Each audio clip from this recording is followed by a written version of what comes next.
Selamat pagi, Shalom Aleihim. Saudara-saudara yang dikasihi dan diberkati Tuhan, baiklah kita akan memulaikan ibadah di saat ini. Mari mempersiapkan kehidupan kita untuk bersekutu bersama Tuhan. Mengawali ibadah di saat ini, kita melakukan klik nomor 2, Bapa, kupersembahkan tubuhku. Bapa, ku persembahkan tubuhku sebagai persembahan yang hidup, kudus, dan yang berkenan padamu sebagai ibadah yang sejati.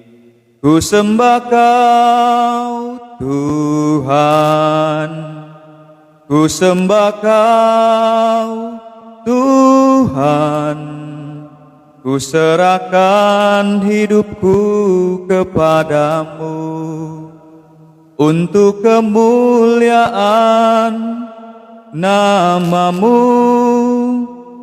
Mari kita berdoa.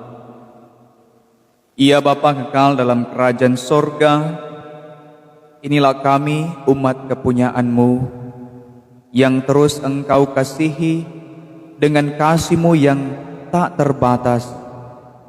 Di saat ini Tuhan, kami merasakan cinta kasih Tuhan yang boleh membawa kami menikmati berkat-berkat Tuhan. Kami bersyukur buat hari ini, Tuhan yang boleh memberikan kami kesempatan ada di hari ini. Biarlah apa yang akan kami lakukan dan kerjakan di hari-hari hidup yang Tuhan beri bagi kami, terus Engkau sertai. Namun kami menyadari hari-hari hidup yang Tuhan beri, tak jarang juga kami mengisi dengan hal-hal yang mendukakan hati Tuhan, mengecewakan hati sesama kami. Tak jarang kami melakukan perbuatan dosa. Maka kami datang meminta pengampunan dan belas kasihan-Mu bagi kami. Layakkan kami untuk ada dalam persekutuan ibadah saat ini. Kami akan membaca, bahkan merenungkan bagian dari firman-Mu.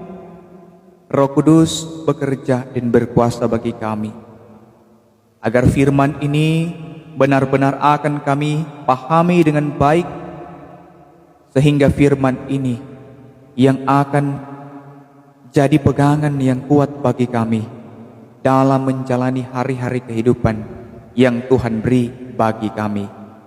Maka jadilah ibadah di saat ini di dalam nama Allah Bapa, Anak, dan Roh Kudus.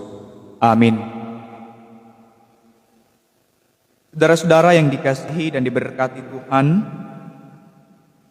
perenungan kita di saat ini terambil dalam 1 Korintus pasal 9 ayat 3 sampai dengan ayat 6. 1 Korintus pasal 9 ayat 3 sampai dengan ayat yang ke-6 yang berbunyi demikian. Inilah pembelaanku terhadap mereka yang mengkritik aku. Tidakkah kami mempunyai hak untuk makan dan minum? Tidakkah kami mempunyai hak untuk membawa seorang istri Kristen dalam perjalanan kami, seperti yang dilakukan rasul-rasul lain dan saudara-saudara Tuhan dan Kefas? Atau hanya aku dan Barnabas sajakah yang tidak mempunyai hak untuk dibebaskan dari pekerjaan tangan?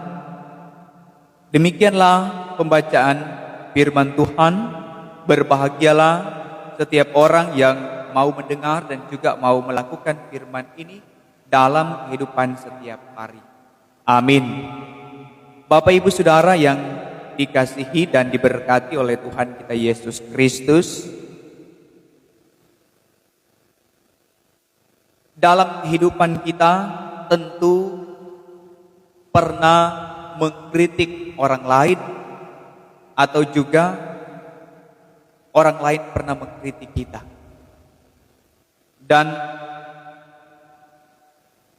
mungkin respon setiap orang berbeda-beda. Ketika dikritik, bisa saja orang tidak menerima kritikan itu, dan juga ada orang yang menerima. Dan juga tanggapan orang lain ketika kita mengkritik orang itu juga berbeda-beda.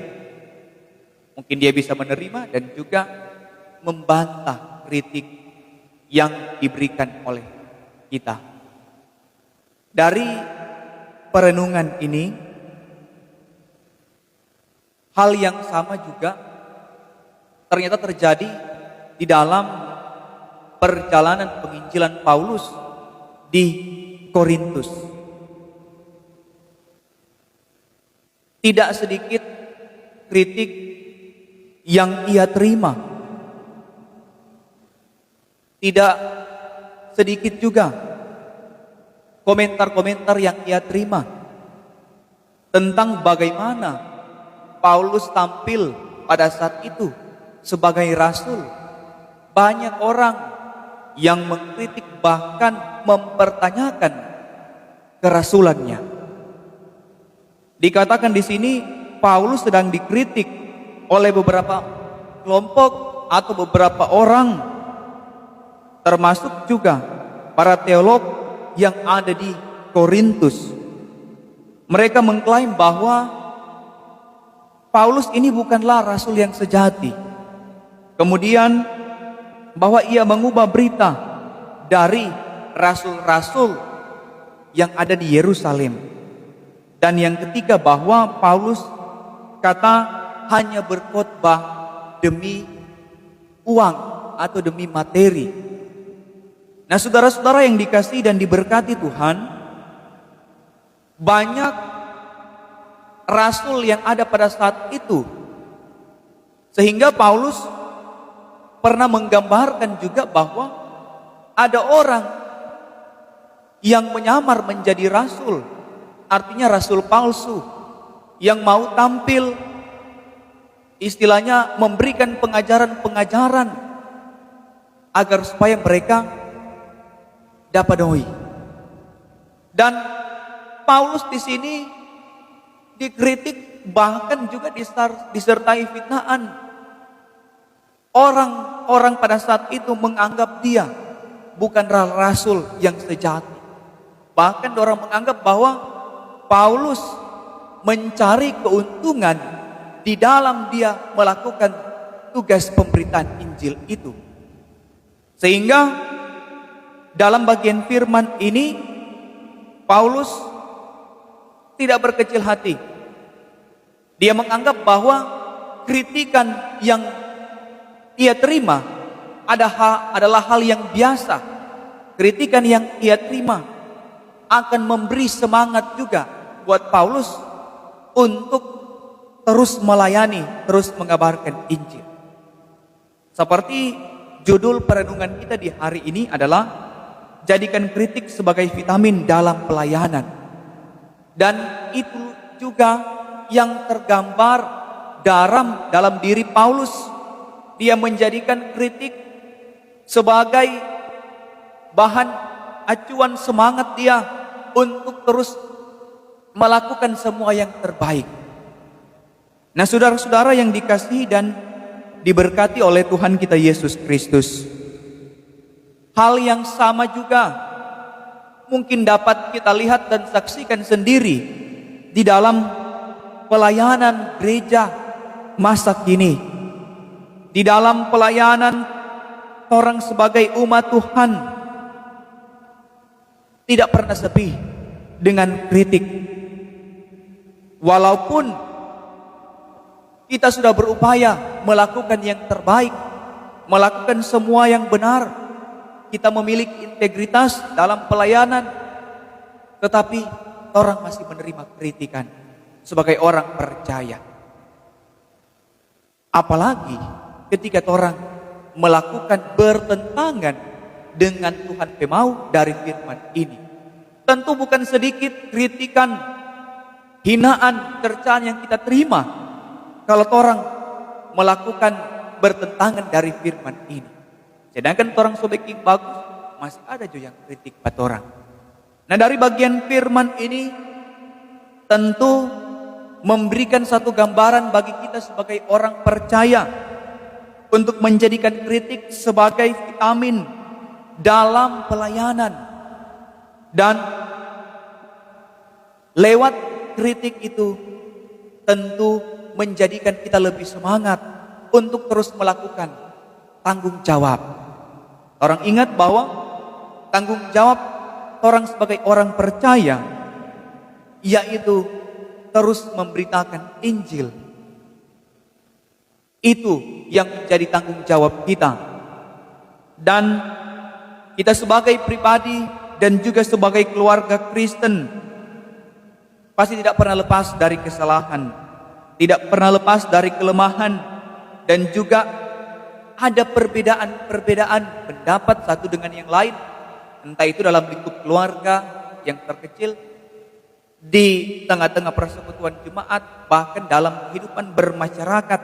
Dan semua hal ini saja dapat membuat kita saling mengkritik satu dengan yang lain, karena mungkin tidak satu pendapat, tidak sepemahaman, beda argumen, dan banyak hal yang membuat kita mengkritik satu dengan yang lain. Nah, mari kita melihat bagian firman ini. Kita berhati-hati untuk jangan salah mengkritik. Karena ada kritikan yang bisa istilahnya kasih patah orang ke semangat.